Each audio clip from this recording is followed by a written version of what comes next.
हम इस वीडियो में समझते हैं कि नेटवर्क एनालिसिस क्या होता है।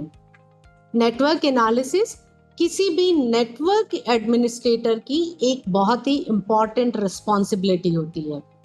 It is a method to capture the packets of the network and inspect and analyse them closely. अब इन पैकेट इंस्पेक्शन या एनालिसिस का क्या एडवांटेज है? ये एनालिसिस हेल्प करता है troubleshooting in network issues, analysing the performance of the network, determining wifi availability and speeds, discovering faulty applications और हार्डवेयर। नेटवर्क एनालिसिस को traffic analysis, protocol analysis, packet sniffing या eavesdropping भी कहते हैं। यह network analysis कौन user काम में लेते हैं? System administrators, network engineers, security engineers, system operators, programmers. ये सारे वो लेजिटिमेट यूजर्स हैं जो कि नेटवर्क को मेंटेन तथा मॉनिटर करने के लिए नेटवर्क एनालिसिस को काम में लेते हैं।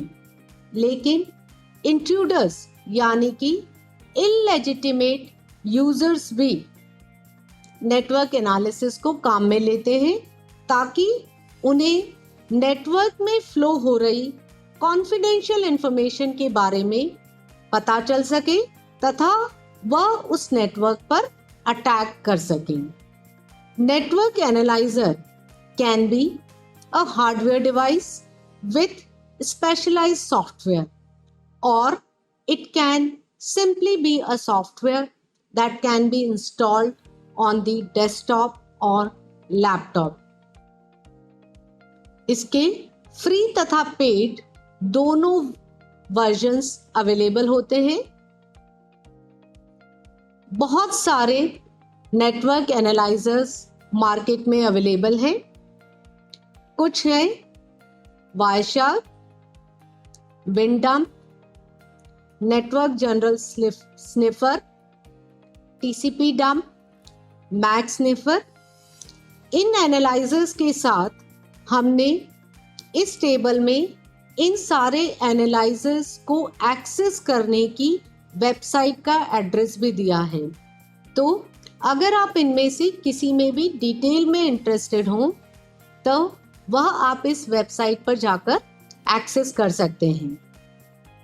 One cannot analyze the running network of a company without permission. Make sure you have permission or use your own private network to experiment.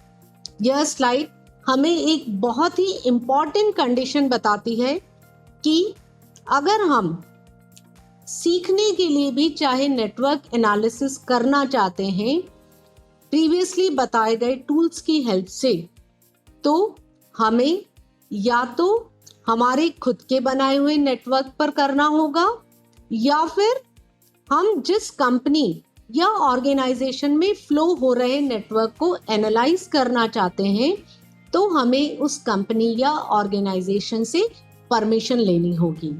अगर आप ऐसा नहीं करते हैं तो आप किसी भी लीगल केस में फंस सकते हैं।